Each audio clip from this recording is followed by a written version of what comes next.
Wrestling video games have been in the toilet for almost a decade now, and the WWE is looking for a new dance partner. But will it accept that less can be more?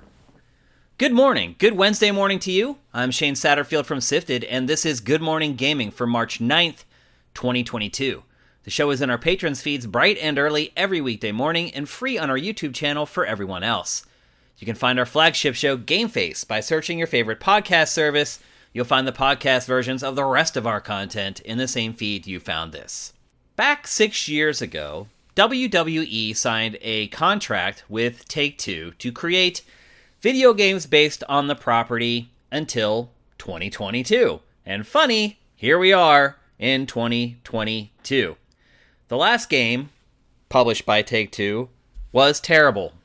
WWE 2K20 was so bad that there was no WWE 2K21.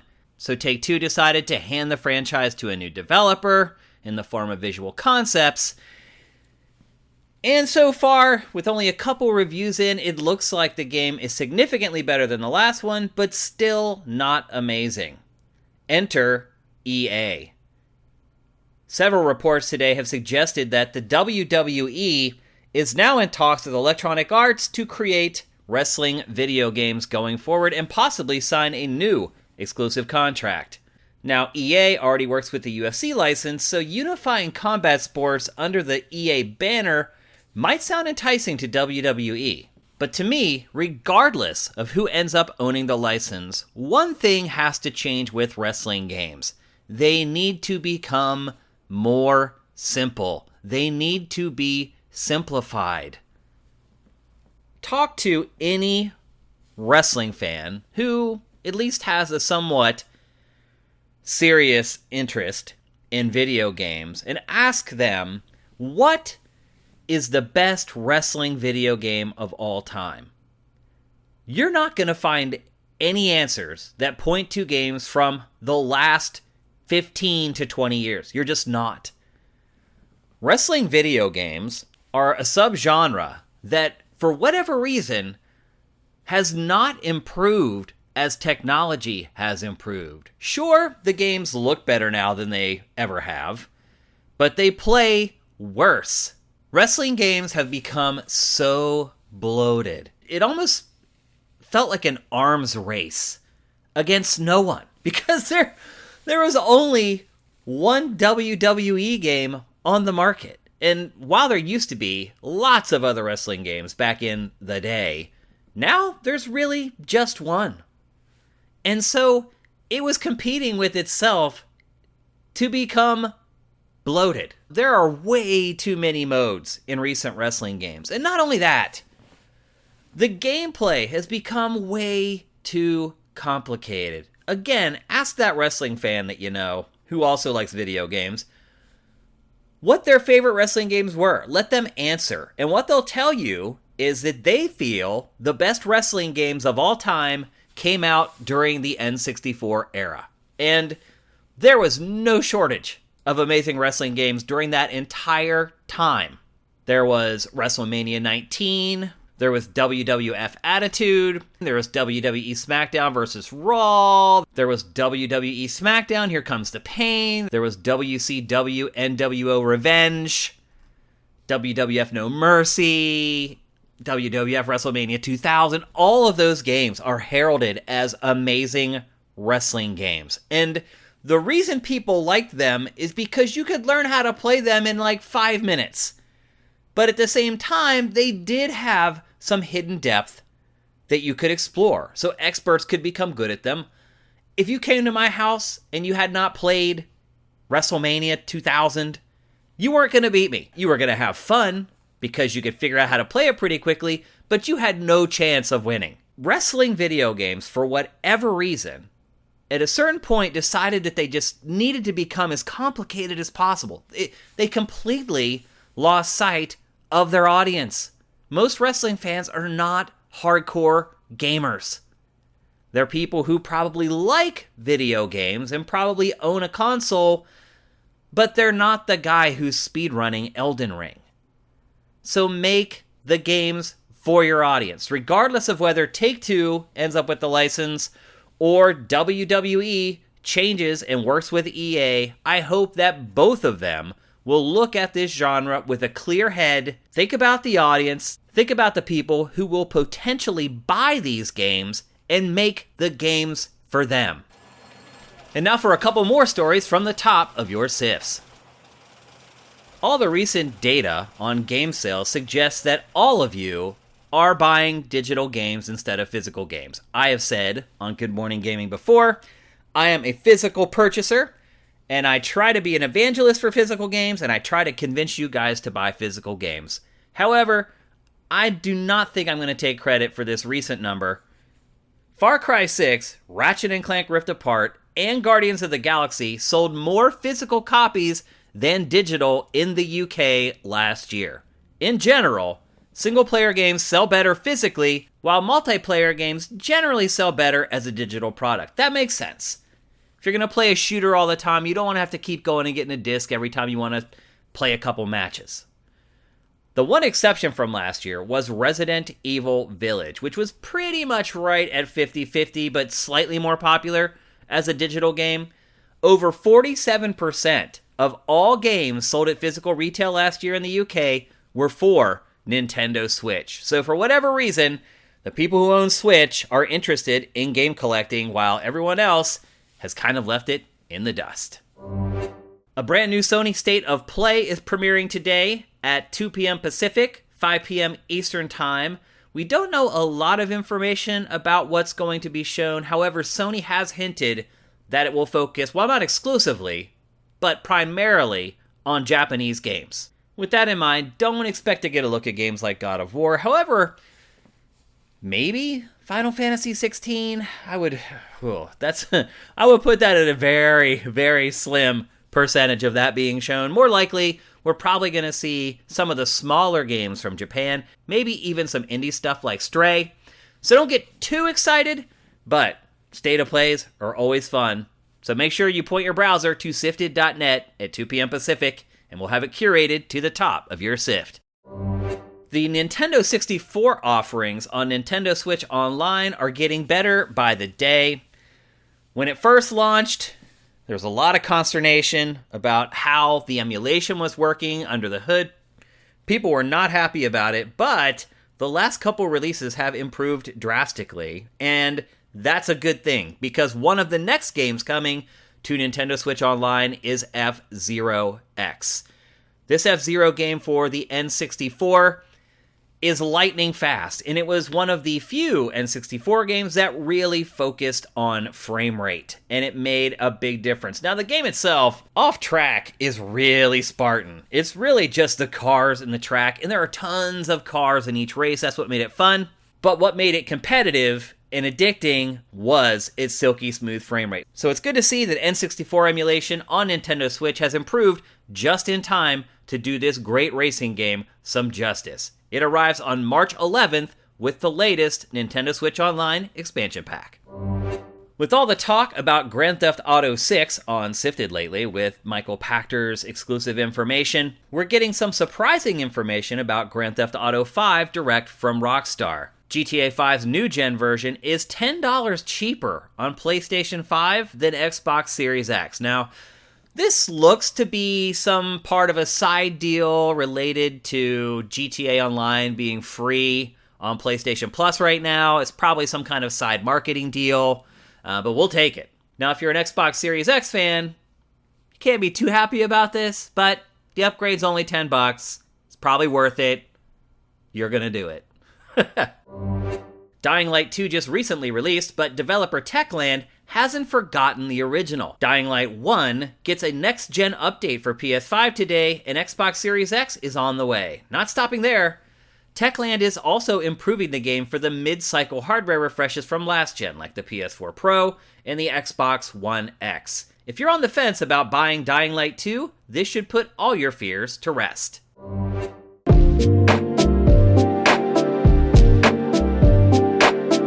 Let's take a break, and when we come back, we'll tackle today's boss fight.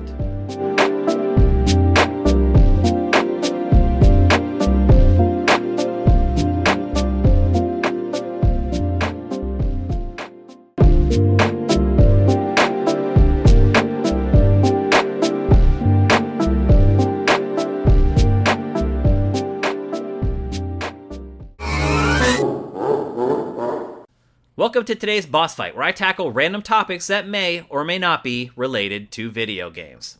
When I set out to create Sifted, I wanted to create an oasis for people like me. And when I say me, what I mean is people who are a little older, who still have a lot of passion for gaming. That's me. I think a lot of people will see me walking down the street, they would have no idea how much I love video games. Because honestly, there just aren't a lot of people my age who are like me. And how do I know this? Because I launched a website for people like me. And I can look at the numbers and the amount of people who have checked out the site.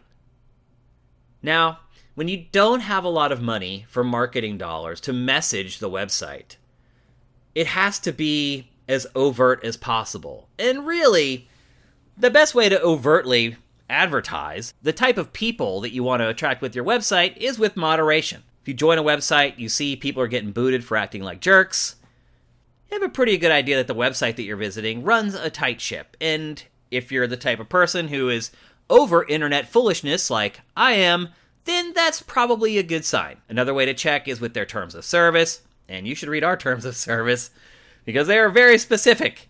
And unlike really any other terms of service out there. So we had our initial launch and the messaging got through. Most of the people who came and checked out the site in the first year mentioned that the reason they came was because they heard it was a website for older players, mature players who weren't flaming each other. They heard that there was intelligent discussion on the site, etc., etc. So here we are over a half decade later running the site, and the numbers at this point are borne out, and it's hard to attract adults to a gaming website, even if it's built just for them. Now you may be asking, how else did we create Sifted for older folks? Well, the nature of the site itself is made for older folks. Look, you young whippersnappers, you have no problem going on Twitter and scrolling past just tons and tons and tons and tons of trash that you don't care about until you get to that one thing that you like. I don't have time for that. I'm busy. I'm really busy. I don't have time to turn around. I'm running a business. I'm married. I don't even have kids. Imagine someone who has kids. How do they have time for Twitter? I don't have time for Twitter. I don't need Twitter because I use Sifted. And I go to Twitter now and it seems redundant and late. So that's how I built the site. I'm like, these people, these older players, they have careers, they have wives, they have kids, they have all this other stuff going on. They have kids in sports or whatever. They don't have time to spend on social media or hunting around YouTube for the stuff that they really care about and they want to keep abreast of. And that's why Sifted was created. You come to the website, you tell us what you like in a fun interface, and then we give you a custom feed of content based on our algorithm. It works. You can come to Sifted after you set up your Sift ratings, and at a glance, within 5 seconds, you will know all the gaming news that matters to you, what you care about. But what I've discovered is that most adults who are really passionate about games, they don't even have that amount of time to check stuff out. And so, well, I wouldn't say that the site's design or the site's idea has been a failure, because we do have an awesome community full of great people, all of which are pretty much adults. Certainly, all of which are over 25 years old for the most part. And that's what I really consider being an adult. I know a lot of people consider 18. To me, I would skew that a little older. Speaking for myself, when I was 18 to 24, I was not an adult. I may have thought I was, but I was not.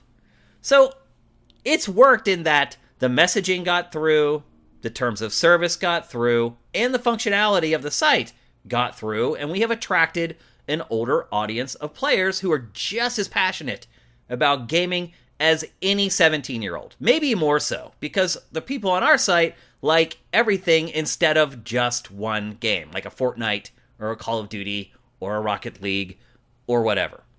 But we have failed to attract that audience in large numbers. And why? What have we done wrong? Where did we misstep? What does the older player want when they head online? If they want to learn about one of their favorite hobbies, what are they looking for? I don't know that they're looking at all.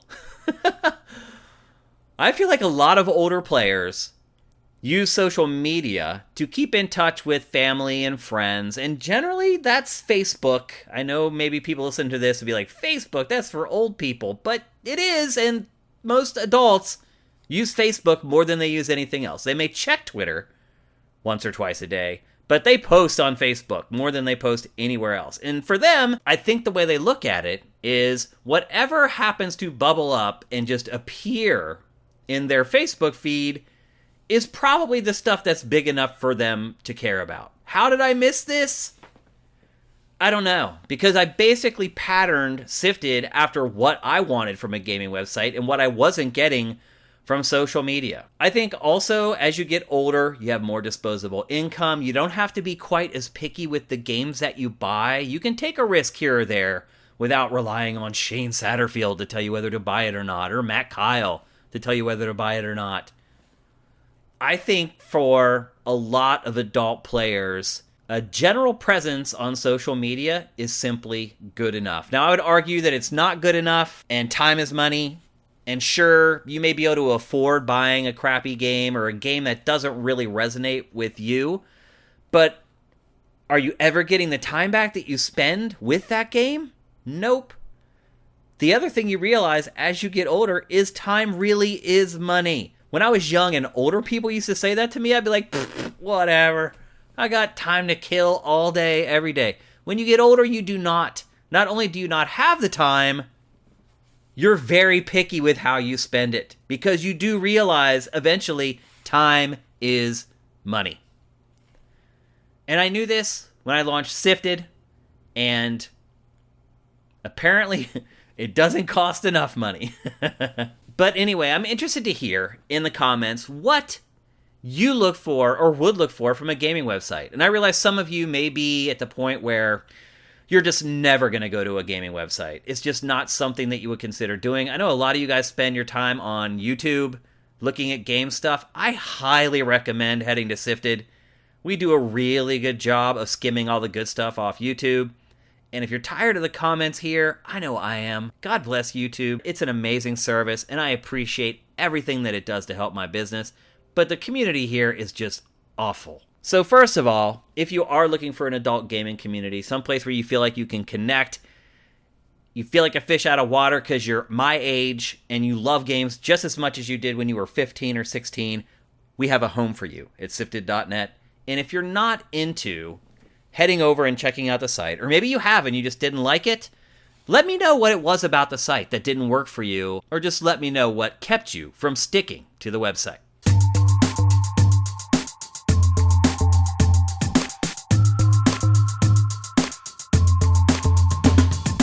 Thanks for listening to Good Morning Gaming. I appreciate every single one of you who listens to GMG. I'm Shane Satterfield, and you can do what the cool kids do and follow me on Twitter at Dinfire. And while you're there, follow Sifted at Sifted Games. While you're on the interwebs, head to patreon.com/Sifted and drop us a pledge. We'll be back with another episode tomorrow, but until then, make sure you seize today, because there will never be another.